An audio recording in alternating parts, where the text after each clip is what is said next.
जय हिंद दोस्तों। आज हम लोग बाबू क्लास 9th का ही अगली प्रश्नावली को यानी 1.3 को हम लोग डिस्कस करेंगे और इस प्रश्नावली को पूरी तरीके से हल करेंगे बाबू। और आप लोग यदि इस वीडियो को पहली बार देख रहे हैं तो चैनल को सब्सक्राइब कर दीजिएगा और वीडियो आपको कितना हेल्प करती है कमेंट में ज़रूर हमको बताइए, ठीक है बाबू। तो चलिए आज का सेशन हम लोग शुरू करते हैं। अब यहाँ पर देखिए प्रश्नावली 1.3 है और ये पहला क्वेश्चन है बाबू। कह रहा है कि निम्नलिखित भिन्नों के दशमलव रूप में लिखिए और बताइए कि प्रत्येक का दशमलव प्रसार किस प्रकार का है। यानी आपको क्या करना है, बस हर से अंश में भाग देना है और ये बताना है कि भिन्न का जो दशमलव प्रसार है वो किस तरीके का है। तो पहले ये समझो बाबू कि कोई भी भिन्न होती है उसका दशमलव प्रसार जो होता है वो किस तरीके का होता है। तो दशमलव प्रसार में ध्यान दीजिएगा कि कई तरह की बातें आपको देखने को मिलती है। जैसे मान लीजिए दशमलव के बाद कुछ भिन्नें ऐसी होती हैं जो निश्चित डिजिट में रुक जाती हैं। तो ऐसी भिन्नों को बाबू क्या कहते हैं, जो जिनका दशमलव प्रसार रुका हुआ रहता है उनको कहते हैं शांत भिन्न है। कौन सी भिन्न है बाबू? शांत भिन्न है। और जो जिनका दशमलव प्रसार जैसे 1, 2, 3, 4, 5 ऐसे करके आगे तक चलता जाए तो ऐसी भिन्नों को हम लोग बोलते हैं अशांत भिन्न। अब अशांत भिन्न भी दो टाइप की होती हैं। अशांत भिन्न ये क्या होगी बाबू? तो ये अशांत भिन्न होगी। कौन सी भिन्न होगी? अशांत। अब अशांत भिन्न में भी जिनका दशमलव प्रसार ऐसा होता है कि एक ही अंक बार बार रिपीट होता है, या कुछ अंक ऐसे होते हैं कि जो बार बार रिपीट होते हैं और कुछ अंक ऐसे होते हैं कि जो रिपीट नहीं होते हैं, यानी बार बार उनका स्थान बदलते रहता है और वो अनलिमिटेड टाइम तक वो निरंतर संख्या बदलती रहती है दशमलव प्रसार में। तो चलिए उनको समझते हैं बाबू। तो देखिए जिनका जैसे दशमलव के बाद जो प्रसार होता है जैसे 3, 4, 1, 2, 7, 8 ऐसे कुछ करके, और दशमलव के बाद जो अंक हैं वो बार बार बदलते जा रहे हों तो ऐसे में ऐसे अशांत भिन्न को अनावर्ती भिन्न कहते हैं। कैसी भिन्न कहेंगे बाबू? अनावर्ती। ध्यान रखिएगा, अनावर्ती बोलेंगे। यानी ये अशांत तो है लेकिन अनावर्ती होगी।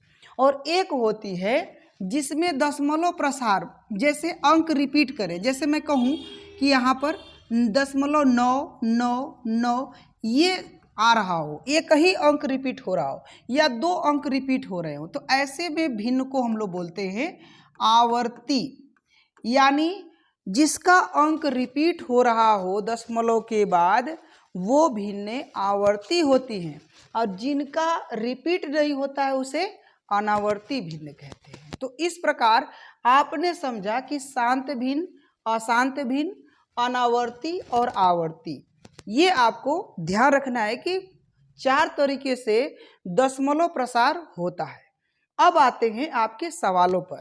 तो चलिए सवाल को एक एक करके हम लोग देखेंगे बाबू। पहला सवाल है कि 36 में 100 से आपको भाग करनी है। तो ये तो सिंपल सी भाग है। आप इसका पहले वाले का हल देखिए। तो इस वाले को यदि आप हल करेंगे बाबू तो लिखेंगे 36 और 36 में 100 से भाग देंगे। तो देखो एक डिजिट कम है तो आप यहाँ पर दशमलव लगाएंगे और ये 0 बढ़ा देंगे तो हो जाएगा 360। अब कितनी बार भाग जाएगी बाबू? तो 3 बार भाग जाएगी। 300 घटा लेंगे, यहाँ पर मिलेगा 60। दशमलव एक बार लग गया रहता है तो एक 0 आप बढ़ा सकते हैं। तो कितनी बार भाग जाएगी? 600। 6 बार भाग जाएगी तो 600 हो जाएगा। यहाँ पर पूरी तरीके से कट गया। यानी ये देखिएगा एक कुछ अंक जा करके और पूरी तरीके से भिन्न रुक गई। इसका मतलब ये हुआ कि यह भिन्न जो है शांत भिन्न है, यानी इसका दशमलव प्रसार शांत है। ठीक है, चलिए क्वेश्चन नंबर दूसरे को हम लोग देखेंगे बाबू। अब इसको हल करेंगे। तो क्वेश्चन नंबर 2 को हल कर लीजिए। तो यहाँ पर मैं हल कर दे रहा हूँ, दूसरा वाला यहाँ पर हल कर दे रहे हैं। तो इसमें आपको क्या ध्यान देना है बाबू? तो बस वही आपको 1 में 11 से भाग देनी है। दशमलव लगाएंगे तो एक 0 बढ़ेगा। अभी भी देखिएगा यह संख्या जिससे भाग देनी है बड़ी है तो इसके लिए हम एक 0 बढ़ाएंगे तो यहाँ पर हो जाएगा 100। अब देखिए कितनी बार भाग जाएगी बाबू, तो 9 बार भाग जाएगी। 11 9 99।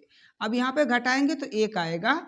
अब देखो 1 आएगा, अब इससे बहुत छोटा है, 1 0 तो मिल जाएगा, लेकिन यदि एक्स्ट्रा 0 बढ़ाना है तो यहाँ पर 0 हमको देना पड़ेगा। तो फिर ये हो जाएगा 100। फिर कितनी बार भाग जाएगी? 9 बार। यानी आप ये देख रहे हो कि 0909 बार बार रिपीट हो रहा है बाबू। यहाँ पर देखिए ये बार बार रिपीट हो रहा है, तो इसलिए क्या करेंगे कि ये 2 अंक जो हैं क्या हो रहे हैं? रिपीट हो रहे हैं।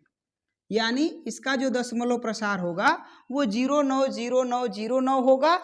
यानी इसी तरीके से ये भिन्न चलती रहेगी, यानी अशांत आवर्ती भिन्न है। और इसको हम लोग लिखेंगे इस तरीके से 0.09 पर बार। ठीक है, उम्मीद करते हैं आपको ये हमारी बात समझ में आ रही होगी। इसी तरीके से आपको लिखना भी है।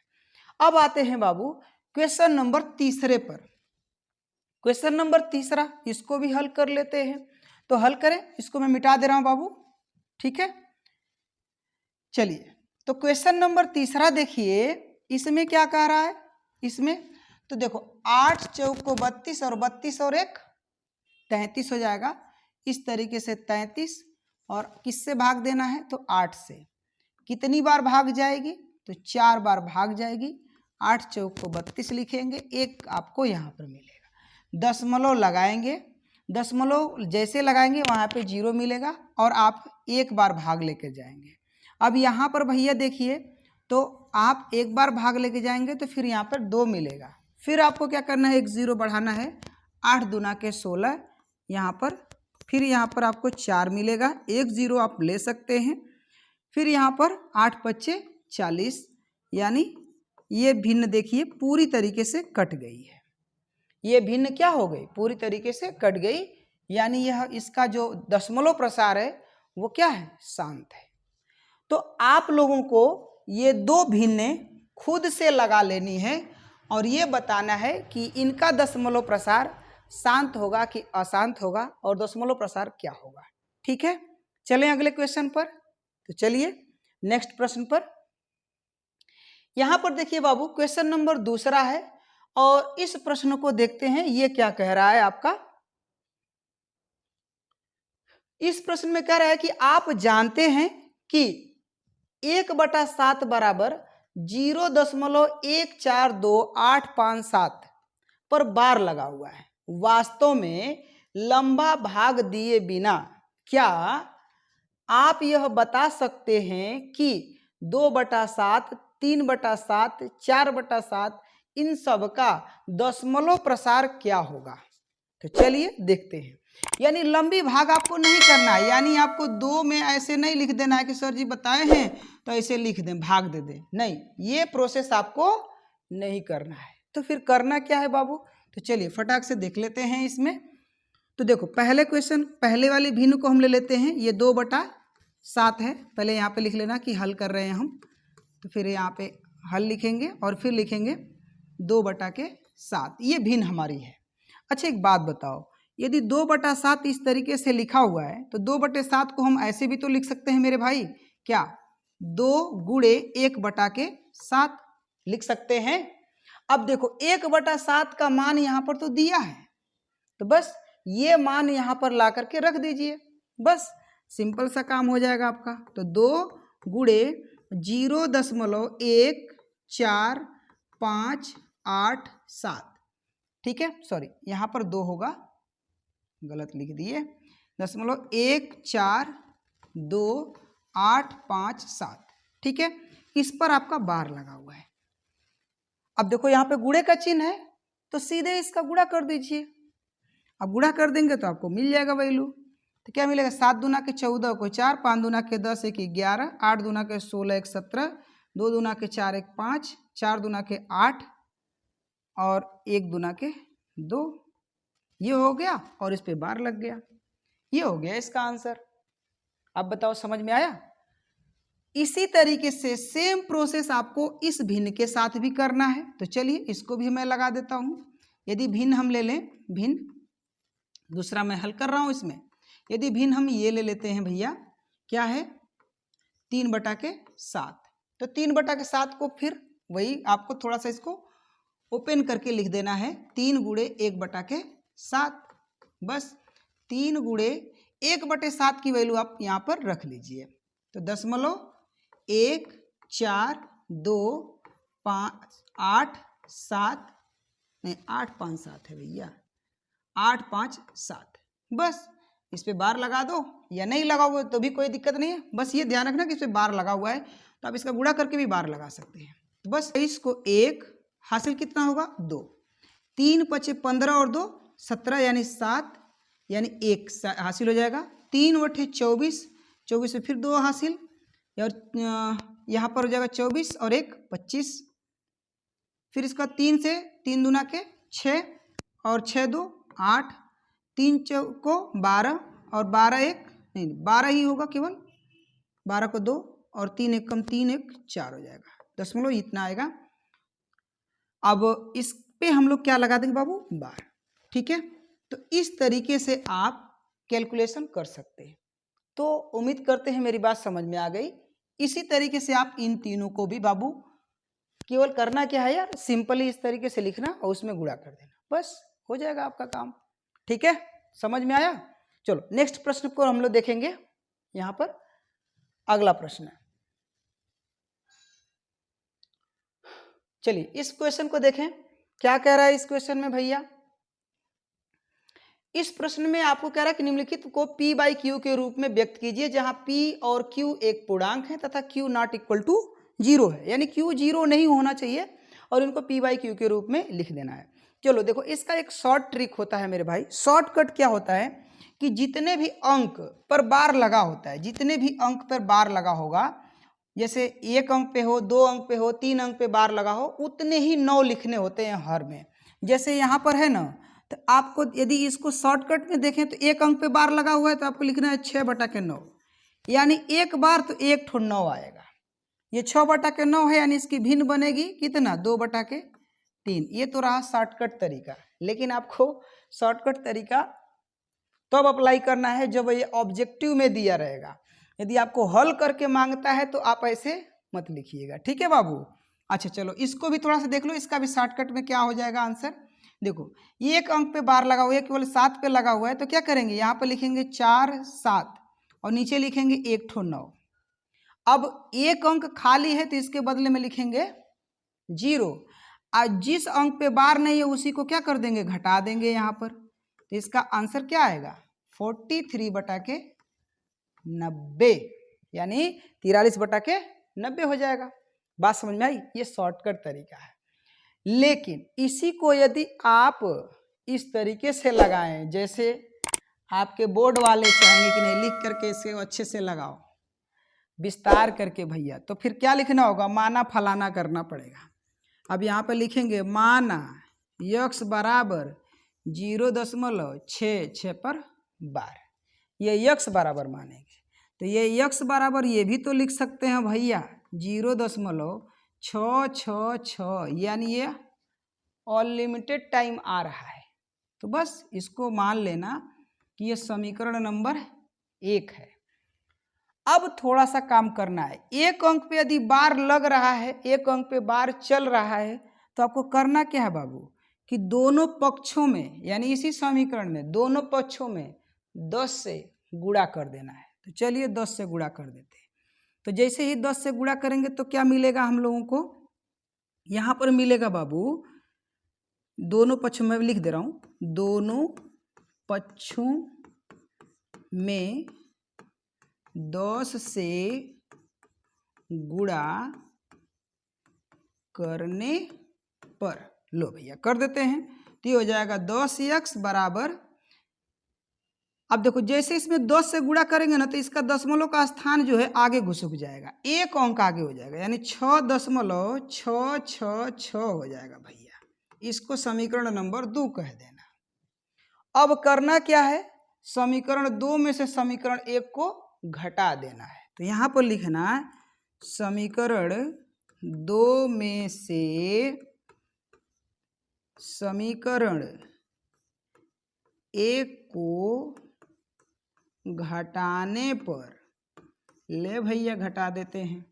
तो इसको घटा देने का, तो 10x बराबर 6.666 और ये आपका दूसरा समीकरण है। इसके नीचे लिखना भैया यहाँ पर x बराबर और यहाँ पर लिखना 0.666। ठीक है, चलो अब घटा देते हैं।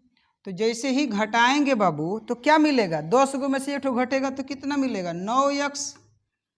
इसमें से घटाएंगे तो हाई दशमलव के बाद वाला जो 6 है वो खत्म हो जाएगा। बराबर में क्या मिलेगा 6। तो x बराबर क्या मिलेगा 6/9। यदि इसको सरल कर दिया जाए, 3 से काट दिया जाए तो 2/3। ये इसका क्या हो जाएगा भैया आंसर। ये इसका क्या आएगा आंसर। अब बताओ, इतना भी करके लाए थे और आपको ट्रिक जो बताए हैं, सीधे एक संख्या पर बार लगा हुआ है तो एक ठो नीचे 9 लिख देना, काम हो जाएगा। यदि 2 संख्याओं पर बार लगा हुआ है तो 2 ठो 9 लिख देना। यदि इसके पहले कोई संख्या छूटी है, चाहे जितना छूटी होगी, नीचे जितने 9 लिखेंगे उसके बाद में 0 लगा देना। वो तरीका आप कर सकते हो, ठीक है। लेकिन वो कब करना, जब ऑब्जेक्टिव क्वेश्चन करना हो, तेजी से करना होता है, तो उसके लिए आप फटाक से काम कर लेना। ठीक है मेरे भाई, ये क्वेश्चन हो गया। अब इसको मैं मिटाऊंगा, दूसरा क्वेश्चन इसका हल करूंगा। ठीक है, ये पहला क्वेश्चन था, अब दूसरा देखिए। ठीक है, चलो क्वेश्चन नंबर दूसरा देखिए। इसमें भी क्या करना है आपको, फिर से वही माना फलाना भैया। तो माना ले लेना भैया। माना क्या है, x बराबर 0.47 और इस पे लगा हुआ है बार। यानी ये कह रहा है भैया कि ये x बराबर 0.4777 ये रिपीट हो रहा है। इसको इक्वेशन फर्स्ट कर लेना। अब फिर वही एक ही अंक रिपीट हो रहा है ना बाबू, तो बस दोनों में 10 से गुणा करना। तो लिखा ना, दोनों पक्षों में 10 से गुणा करने पर। ठीक है, बस अब करना क्या है, तो जैसे गुणा करेंगे तो 10x हो जाएगा। इसमें जब गुणा करेंगे तो एक स्थान इसका घुसक जाएगा भैया, तो ये दशमलव आ जाएगा यहाँ पर, 0.777 हो जाएगा। और इसको बोलना समीकरण नंबर 2। फिर से वही काम, क्या समीकरण 2 में से समीकरण 1 को घटाने पर। ठीक है, तो इसको घटाएंगे भैया, तो क्या घटाएंगे तो क्या मिलेगा, तो लिखेंगे यहाँ पे 10x बराबर 4.777। फिर इसको लिखेंगे x बराबर 0.7 नहीं सॉरी यहाँ पर 0.47 है ना भैया, तो 0.477 क्या करेंगे, घटा देंगे। तो जैसे इधर से घटाएंगे तो यहाँ पर मिलेगा 9। ठीक है, 9 x हो जाएगा। और दूसरे पक्ष को यदि हम लोग घटाएंगे तो यहाँ पर कितना मिलेगा, 7 इधर तो 0 हो जाएगा, इसमें घटाएंगे तो 3 मिलेगा, तो यहाँ पर मिलेगा 4.3 मिल जाएगा। ठीक है, 9 को इधर लेके चले जाओ तो x बराबर मिलेगा 4.3/9। दशमलव इसका हटाने के लिए इसको 0 दे सकते हैं, तो यहाँ पर हो जाएगा 43/90। ये हो जाएगा बचवा आंसर। ठीक है, समझ में आया कि नहीं बताओ। तो ये हो गया आपका क्वेश्चन नंबर दूसरा। अब तीसरा आपके होमवर्क के लिए रहेगा, आप एक लगाइएगा खुद से और लगा करके आंसर जरूर दीजिएगा कमेंट में। ठीक है बाबू, चलो नेक्स्ट हम लोग देखेंगे। यहाँ पर ये क्वेश्चन क्या कर रहा है बाबू, कह रहा है चौथा कि दशमलव के बाद देखो एक अंक रिपीट हो रहा है और p/q के रूप में व्यक्त कीजिए, क्या आपने उत्तर से आश्चर्यचकित हैं। तो चलिए देखते हैं यहाँ पर। तो देखो यहाँ पर लिखेंगे कि माना, और फिर से क्या लिखेंगे बाबू, तो माना x बराबर 0.999 ये बार बार आ रहा है। ठीक है, चलो अब फिर क्या करेंगे, एक ही अंक रिपीट हो रहा है ना, तो एक अंक रिपीट हो रहा है तो फिर से वही काम करेंगे।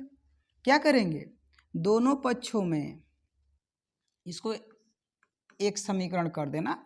अब लिखना सीधे, दोनों पक्षों में भैया क्या करेंगे, एक अंक रिपीट हो रहा है तो 10 से गुणा करेंगे। गुणा करने पर तो ले भैया कर देते हैं, तो ये हो जाएगा 10x बराबर, यहाँ पर अब देखो एक अंक चला जाएगा आगे, तो यहाँ पर 9.999 हो जाएगा।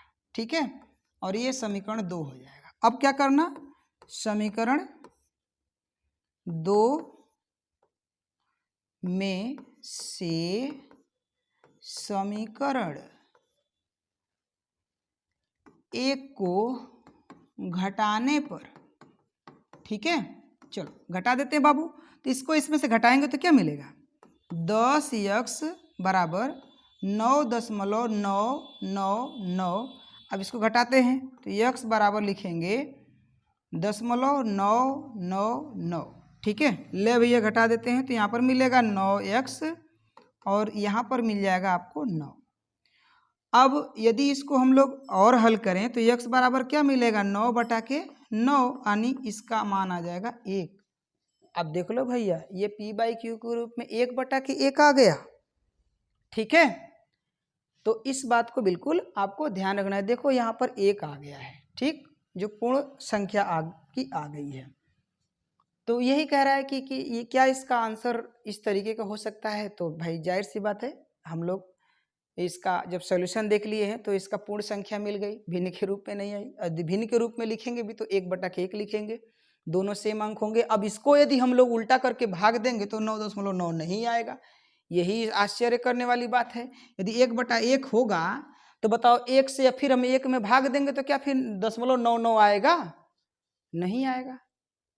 तो है ना एक मैजिक वाली बात।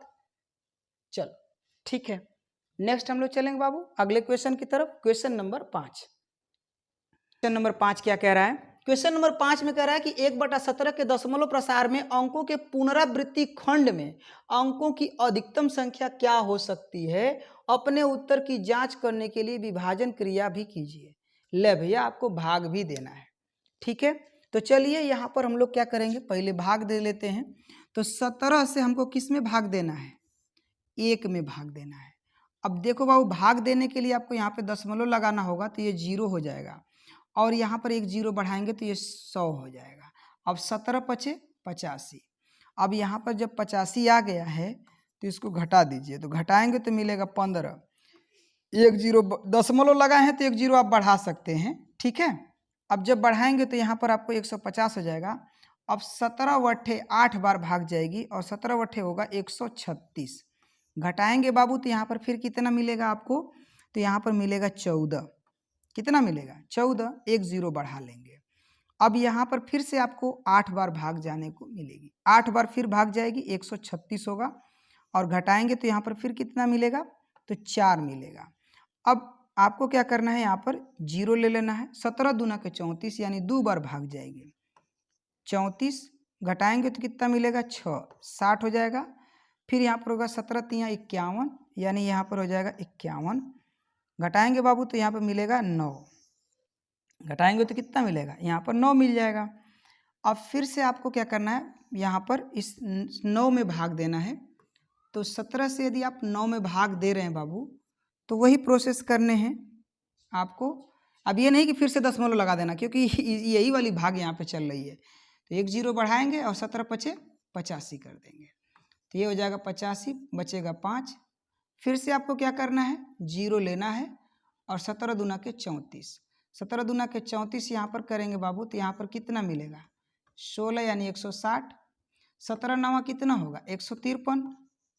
तो 17 9 153, इसको घटाएंगे तो कितना मिलेगा, 7, 70 हो जाएगा। 17 चौक को 68, यहाँ पर घटाएंगे तो 2 बचेगा, 0 हो जाएगा।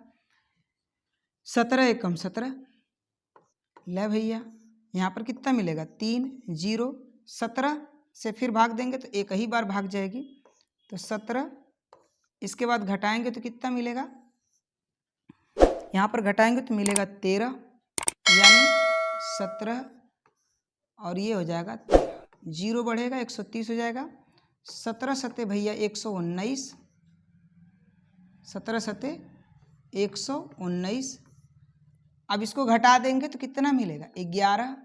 0, 17 छक्का 102, ये हो जाएगा, यहाँ पर हो जाएगा 8, 80, 17 चौक 68, 68, इसको घटाइए तो कितना मिलेगा 12, 0, 120 हो जाएगा। अब फिर इसमें भाग देंगे तो कितनी बार भाग जाएगी, तो 17 सत्ते 119, यहाँ पर कितना मिलेगा 1। अब देखो ये 1 से ही शुरू हुआ, 1 आ गया, यानी अब इसके बाद फिर भाग देंगे बाबू तो फिर से अंक रिपीट होना शुरू हो जाएंगे। ठीक है, तो देखो कितने डिजिट के बाद शुरू हो रहा है, तो 2, 2 4, 2 6, 6 2 8, 8 2 10, 10 2 12 और 12 4 16, 16 अंकों के बाद ये भिन्न जो है फिर से रिपीट होना शुरू हो जाएगी। ठीक है बाबू, तो इस तरीके से आपको दशमलव प्रसार करके बताना होगा, इस तरीके से आपको हल करके। ठीक है, चलो नेक्स्ट प्रश्न को हम लोग देखेंगे। यहाँ पर क्वेश्चन, चलिए बाबू देखिए क्वेश्चन नंबर 6 देखिए, यहाँ पर क्या कह रहा है, कह रहा है कि P बाई क्यू के रूप में परिमेय संख्याएं के अनेक उदाहरण, मतलब आपको परिमेय संख्या लिखना है कई सारी, और P और Q पूर्णांक होना चाहिए। क्वेश्चन समझ लीजिए, P बाई क्यू के रूप में आपको क्वेश्चन परिमेय संख्याओं को लिखना है, और उसकी शर्त क्या है कि P और Q क्या होना चाहिए, पूर्णांक होना चाहिए, और जिसका एक के अतिरिक्त उभयनिष्ठ गुणनखंड कोई और दूसरा नहीं होना चाहिए, यानी वो दोनों जो अंश और हर होगा एक के अलावा और किसी से न कटे, ये भी आपको ध्यान रखना है। और क्या कह रहा है कि और जिसका शांत दशमलव निरूपण भी हो, यानी उनको यदि हर से अंश में भाग दिया जाए तो अंश से जब हर में भाग देंगे भैया ना, तो वो क्या होना चाहिए, शांत होना चाहिए, यानी पूरी तरीके से वो कट जाए, ये भी ध्यान रखना है। तो चलिए आखिर कौन सी ऐसी भिन्नें हैं जो P बाई क्यू के रूप में रहेंगी और पूरी तरीके से कट जाएंगी, उनकी क्या शर्तें होती हैं। तो पहली शर्त क्या होती है कि वो 2 के पावर यदि n घात होगा तो वो भिन्न कट जाएगी, यानी कहने का मतलब ये है बाबू कि चाहे वो भाज्य संख्या हो, अभाज्य संख्या हो, चाहे भाज्य संख्या हो, कोई भी संख्या होगी, यदि उसके हर में यदि 2 है तो वो संख्या को पूरी तरीके से काट देगा, दशमलव में लेके जाएगा चाहे किसी में भी लेके जाएगा, लेकिन 2 हर में है तो वो भिन्न पूरी तरीके से क्या हो जाएगी, कट जाएगी। ये बात बिल्कुल ध्यान रखेंगे। अब 2 का गुणज भी हो गया, यानी 2 का गुणज मतलब 4, 8, 16, 32, 64 ऐसा कुछ भी रहेगा तो भी वह संख्या को पूरी तरीके से काट देगा, यानी 2 की घात n होगा। एक संख्या और होती है यदि हर में है तो काट देगी, कौन भैया, 5। यदि 5 किसी भी संख्या के हर में है तो संख्या को पूरी तरीके से काट देगा, इसलिए मैं 5 के पावर n भी लिखूंगा। और क्या होना चाहिए भैया, तो एक तीसरी चीज और होगी, यानी ये दोनों गुणा के रूप में यदि हैं, 2 गुणे 5 है तो भी संख्या पूरी तरीके से कट जाएगी, या इनका गुणज है यानी n पावर में हो, ये भी n पावर में हो, तो भी वह संख्या पूरी तरीके से क्या होगी, कट जाएगी। तो बात आपको समझ में आ गई होगी। अब चलिए P बाई क्यू के रूप में कुछ उदाहरण लेते हैं। तो देखिए पहला उदाहरण मैंने मान लिया अंश में ले लिए 5 और हर में मैं ले लूँ 8। अब एक बात बताओ, जो 8 है वो 2 के n के पावर में है और अंश में क्या है, 5 है। अब इन दोनों को यदि कोई संख्या काट सकती है तो वो कौन सी संख्या काट सकती है, वो संख्या सिर्फ 1 काट सकती है, इसके अलावा और किसी से कटेगी नहीं, कटेगी। तो ये हो गया पहली। दूसरा एग्जाम्पल में क्या लिख सकते हैं बाबू, कोई अभाज्य संख्या लिख लेना 13, और यहाँ पर मैं क्या ले लूँ, यहाँ पर मैं ले लिया मान लीजिए 25 ले लिया। अब देखो दोनों किससे कटेंगे, 1 से कटेंगे, और नीचे क्या है 25 यानी 5 का रूप में है। तीसरा क्या ले सकते हैं बाबू, तो कोई भी ले लीजिए, यहाँ पर मान लीजिए मैंने यहाँ पर ले लिया 51 ले लिया, और 51 के नीचे मैं ले लिया यहाँ पर 125 ले लिया। ठीक है बाबू, 5 के गुणज में रहना चाहिए या 2 के गुणज में रहेगा तो पूरी तरीके से कट जाएगा। तो ये हो गए परिमेय संख्याएं, और इनका दशमलव प्रसार यदि आप करेंगे बाबू तो ये भी क्या हो जाएगा, शांत हो जाएगा। इसी तरीके से आप लोग भी कमेंट करके कुछ ऐसी भिन्नें लिख करके हमें जरूर भी दीजिए। ठीक है बाबू, चलिए ये हो गया आपका उत्तर, और इसका यदि आप दशमलव प्रसारण करेंगे तो पूरी तरीके से ये कट जाएंगे। ठीक है, चलिए आगे देखते हैं अगला क्वेश्चन। जिनके दशमलव प्रसार अनावसानी अनावर्ती हो, मतलब कि कोई अंक रिपीट न हो और निरंतर चलता रहे। ठीक है भैया, तो चलिए यहाँ पर इसको हम लोग देख लेते हैं। यानी आपको अपरिमेय संख्याएं लेनी है, तो यहाँ पर देखिए अपरिमेय संख्याएं, दशमलव यहाँ पर ले लें और दशमलव के बाद मान लीजिए कि मैं 1 लिख लिया, फिर मैं 0 ले लूँ, 1 ले लूँ, फिर इसके बाद 2 0 करके 1 लिख दीजिए, फिर 3 0 करके 1 लिख दीजिए। तो ये क्या हो रहा है, अंक रिपीट नहीं हो रहा है, ये देख लीजिए स्थान इसका चेंज हो रहा है बाबू। तो इसलिए यहाँ पर ये जो संख्या होगी ये क्या होगी, अपरिमेय संख्या होगी। इसी तरीके से यदि ये चलती रहे तो ये क्या होगी, अनावर्ती होगी और अपरिमेय संख्या होगी। दूसरा एग्जाम्पल, जैसे मैं यहाँ पर दशमलव ले लूँ और इसके बाद मैं यहाँ पर लिख दूँ, जैसे कोई भी संख्या ले सकते हैं रेंडमली, 3 और 5 मैंने ले लिया, इसके बाद मैं 0 ले लूँ, ठीक है, फिर इसके बाद मैं 3 और 5 ले लूँ, 2 0 ले लूँ, यहाँ पर 3 5, फिर यहाँ पर 3 0 3 5, ऐसे 3 5 करते रहना। और ये जो 3 5 करके आएगा ना, तो ये भी अपरिमेय संख्या ही होगी। ठीक है बाबू, अगला एक उदाहरण और देख लीजिए, क्योंकि 3 ठो आपको लिखना है। तो तीसरी संख्या मैं लिख दे रहा हूँ दशमलव, यहाँ पर 7 1 ले रहा हूँ 0, फिर यहाँ पे 7 1 0 0, 7 1 0 0, 7 1 4 ठो 0, ऐसे करके आप लिखते चले जाइएगा, आगे बढ़ाते चले जाइएगा। ठीक है भैया, तो ये आपके 3 अपरिमेय संख्याएं हो गई और क्या है, अनावर्ती भी है। ठीक है, चलो नेक्स्ट क्वेश्चन पे चलते हैं। क्वेश्चन नंबर 8, क्वेश्चन नंबर 8 को हम लोग देखेंगे। तो 5/7 और 9/11 के बीच आपको 3 अलग अलग अपरिमेय संख्याएं निकालनी है। तो क्या करेंगे बाबू, आपको काम करना है 7 से 5 में भाग देने। किससे भाग देनी है, 7 से 5 में, दशमलव लगाइए 50 हो जाएगा, और 7 सते 49, तो ये हो गया 49। अब यहाँ पर आपको 1 मिलेगा, 0 बढ़ा सकते हैं, 7 1 कम 7, ठीक है। फिर यहाँ पर देखिए यदि घटाएंगे तो कितना मिलेगा, 3 0 7 चौक 28। इसके बाद यहाँ पे भाग देंगे तो कितनी बार भाग जाएगी, यहाँ पे घटाएंगे 2 20 हो जाएगा, और 7 दूना के 14। यहाँ पर फिर कितना मिलेगा 8। यहाँ पर देखिएगा 0 लिखेंगे, नहीं 1 ही बार भाग जाएगी भैया, 6 घटाएंगे तो मिलेगा ना, गलती हो गया यार, 7 8 56, 7 8 56, 4 हो जाएगा, फिर 0। इस तरीके से यदि आप भाग देंगे तो ये आपको दशमलव भिन्न मिल जाएगी। यानी 5/7 का दशमलव प्रसार क्या मिला बाबू, 7 1 4 2 8, ठीक है। अब फिर इसमें यदि हम भाग देंगे तो 7 5 35, फिर अंक रिपीट होना शुरू हो जाएगा। तो इसलिए हम यहीं तक भाग देंगे और इस पे बार लगा देंगे। ठीक है भैया, क्योंकि देखो जैसे ही भाग देंगे 7 5 35, यानी यहाँ पर आएगा 5, यहाँ पे कितना आएगा 5, और इसके बाद ये 35 हो जाएगा, और घटाएंगे तो मिलेगा 5, और जब 5 मिलेगा तो वहीं से फिर से भिन्न ये वाला अंक मिलेगा, फिर रिपीट होना शुरू हो जाएगा अंक। तो इसलिए यहाँ पर लिखेंगे 5 बाबू, और यहाँ तक बार लगा देंगे। ये हो गया इसका दशमलव प्रसार। अब बात आती है दूसरे वाले भिन्न की, इसका भी दशमलव प्रसार कर लेते हैं। तो देखिए आपको 9 में भाग देना है बाबू 11 से, तो 11 से इसमें भाग दे दीजिए, दशमलव लगाएंगे 90 हो जाएगा। तो यहाँ पर हो जाएगा 11 × 88, कितना मिलेगा यहाँ पर, तो यहाँ पर मिलेगा 2, 0 हो जाएगा। और इसके बाद देखिएगा 11 कम 11, 11 कम 11, इसको घटाएंगे कितना मिलेगा, तो हो जाएगा 9। फिर इसके बाद यहाँ पर 0, यानी ये 8 1 8 1 फिर से रिपीट होना शुरू हो जाएगा बाबू। तो यहाँ पर आपको मिलेगा 9/11 का जो भिन्न होगा 0.81 पर बार। ठीक है, 0.81 पर बार मिल जाएगा। अब आपको क्या करना है, इन्हीं दोनों के बीच में आपको अपरिमेय संख्या पाना है।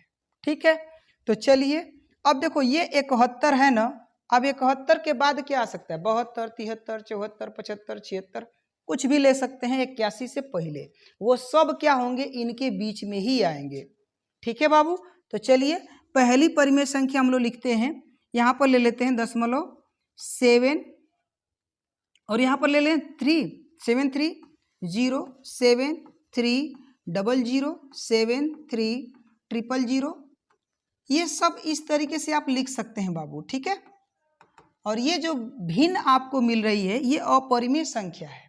यदि आप यहाँ पर लेना चाहें दूसरी भिन्न 0.75 इस तरीके से बाबू आप पूरे भिन्नों को इस तरीके से लिख सकते हैं।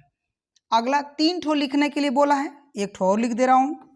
अब मान लीजिए यहाँ पर 0.79 ले ले, ठीक है, 0.79 यहाँ पे देखिए 79 रिपीट होगा और 0 की संख्या बढ़ाते चले जाइए, बस काम हो गया। बस इतना ही तो करना है भैया, ठीक है। तो उम्मीद करते हैं आपको ये तीनों भिन्ने समझ में आ गई होगी। देखो ये 73, 75, 79 जो भी है वो इसके बीच में ही आएगा और ये अपरिमेय संख्या है। आपको बोला क्या है, अपरिमेय ही लिखने के लिए, ठीक है। चलो तो इसको आप लोग स्क्रीनशॉट ले लेना। अच्छा एक बात और ध्यान दो मेरे भाई, आपको हमारी वीडियो यदि अच्छी लगे तो लाइक भी किया करो और इसे अपने दोस्तों भाइयों तक मित्रों तक शेयर भी कर दिया करिए, ठीक है भैया। चलो चलिए क्वेश्चन नंबर बाबू देखिए 9। क्वेश्चन नंबर 9 में क्या कह रहा है कि कौन कौन सी संख्याएं परिमेय हैं और कौन कौन सी अपरिमेय हैं। तो ध्यान से समझ लीजिए, मैं पहले भी बता चुका हूं बाबू कि कौड़ी में यदि कोई संख्या यदि अभाज्य है, अभाज्य संख्या है कौड़ी में अभाज्य, तो वो अपरिमेय होगी। कौन सी होगी बाबू, अपरिमेय होगी। और यदि अशांत, अशांत भिन्न है, अशांत अनावर्ती है, अनावर्ती, अशांत अनावर्ती भिन्न है तो वो भी क्या होगी, अपरिमेय होगी। और ध्यान रखिएगा परिमेय कौन कौन सी हो सकती है, कौड़ी के अंदर यदि पूर्ण वर्ग संख्या है, पूर्ण वर्ग संख्या हो, पूर्ण वर्ग संख्या किस में हो, कड़ी में, तो ये भी परिमेय होगी। क्या होगा, परिमेय। यदि बाबू ध्यान रखिएगा शांत भिन्न हो, कैसी भिन्न हो, शांत भिन्न, ठीक है, या शांत दशमलव प्रसार हो, ठीक है, शांत दशमलव प्रसार हो तो वो भी क्या होगा, परिमेय ही होगा। अब चलिए फटाफट इस पे ध्यान दे लेते हैं। देखिए कौड़ी में अभाज्य संख्या है तो ये क्या होगा, अपरिमेय होगा। ये देखिए इसका यदि हम लोग देखें 225 से, तो इसको यदि वर्ग से इसका वर्गमूल करेंगे तो हो जाएगा 15, यानी ये संख्या कैसी है, परिमेय है, ठीक है। यहाँ पर देखिए इसका दशमलव प्रसार शांत है भैया, तो ये भी क्या होगा, परिमेय होगा, ठीक है, ये भी क्या होगा, परिमेय होगा। इसको देख लीजिए ये भिन्न, ये भी शांत है तो ये भी क्या होगी, परिमेय संख्या होगी भैया। इसका देखिए अनावर्ती है, इसको हम लोग बोलेंगे क्या, ये अपरिमेय होगी, ठीक है। तो इस तरीके से आप बिल्कुल ध्यान रखिएगा। उम्मीद करते हैं हमारा प्रयास आप लोगों को बहुत अच्छा लगा होगा बाबू। ये वीडियो आप अपने भाइयों दोस्तों मित्रों को जरूर शेयर कर दीजिए, ठीक है। फिर हम लोग मिलेंगे, तब तक के लिए स्वस्थ रहिए, मस्त रहिए और अपनी तैयारी को मस्त तरीके से करते रहिए, ठीक है बाबू। चलिए बस काट दीजिए।